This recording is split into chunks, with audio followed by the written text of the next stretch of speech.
Hi all welcome back to my mini vlog. ಇದು Thursday vlog. ನಾನಿವತ್ತು lunch ಬಾಕ್ಸ್ಗೆ ಏನೇನು ಪ್ರಿಪೇರ್ ಮಾಡ್ತಾ ಇದ್ದೀನಿ ಅಂತ ನೋಡೋಣ. ನನಗೆ ಸ್ವಲ್ಪ ಐಟಮ್ಸ್ ಎಲ್ಲ ಬೇಕಾಗಿತ್ತು, ಅದಕ್ಕೆ ಝೆಪ್ಟೋಯಿಂದ ತರಿಸ್ದೆ. ಇನ್ನು ಇವತ್ತು ಚಿಕನ್ ಗ್ರೇವಿ ಮಾಡೋಣ ಅಂತ ಅಂದ್ಕೊಂಡೆ, ಅದಕ್ಕೆ ಚಿಕನ್ನು ಕೂಡ ಆರ್ಡರ್ ಮಾಡಿದ್ದೆ.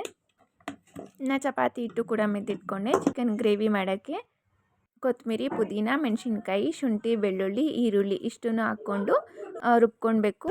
ರುಬ್ಕೊಂಡಾದಮೇಲೆ ಕುಕ್ಕರ್ಗೆ ಎಣ್ಣೆ, ಚಿಕನ್ ಹಾಕ್ಕೊಂಡು ಚೆನ್ನಾಗಿ ಫ್ರೈ ಮಾಡ್ಕೊಳ್ಬೇಕು. ಫ್ರೈ ಎಲ್ಲ ಆದಮೇಲೆ ಧನಿಯಾ ಪುಡಿ, ಖಾರದ ಪುಡಿ, ಗರಂ ಮಸಾಲ, ಅರಿಶಿನ ಇಷ್ಟನ್ನು ಹಾಕ್ಕೊಂಡು ಮಿಕ್ಸ್ ಮಾಡಿಕೊಂಡು ರುಬ್ಬಿರುವಂತಹ ಮಸಾಲೆನೂ ಕೂಡ ಹಾಕ್ಕೊಂಡು ಚೆನ್ನಾಗಿ ಫ್ರೈ ಮಾಡ್ಕೋಬೇಕು. ಮತ್ತು ಅದೇ ಜಾರಿಗೆ ಟೊಮೆಟೊ ಮತ್ತು ಕ್ಯಾಶ್ಯೂಸ್ ಇಷ್ಟನ್ನು ಹಾಕ್ಕೊಂಡು ಚೆನ್ನಾಗಿ ಫ್ರೈ ಮಾಡಿಕೊಂಡು 2 ವಿಶಿಲ್ ಕೊಟ್ಟರೆ ನಮ್ಮ ಗ್ರೇವಿ ರೆಡಿ ಆಯಿತು.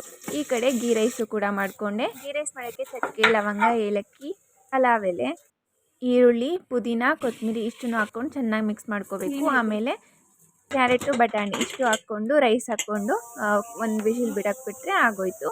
ಇನ್ನು ಗ್ರೇವಿ ಮತ್ತು ರೈಸು ಎರಡೂ ಕೂಡ ಆಯಿತು. ಇನ್ನು ಲಂಚ್ ಬಾಕ್ಸ್ ಕೂಡ ಪ್ಯಾಕ್ ಮಾಡಿದೆ. ನೋಡಿ, ಇಷ್ಟ ಆಗಿತ್ತು ಇವತ್ತು ನನ್ನ ಲಂಚ್ ಬಾಕ್ಸ್ ರೆಸಿಪಿ.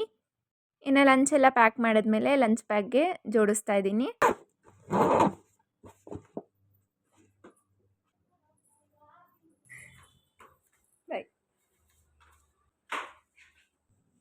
ಇನ್ನು ನಮ್ಮ ನಾದಿನಿ ಕೂಡ ಕೆಲ್ಸಕ್ಕೆ ಹೊರಟ್ಲು. ಆಮೇಲೆ ನಾನು ಕೂತ್ಕೊಂಡು ತಿಂಡಿ ತಿಂದೆ.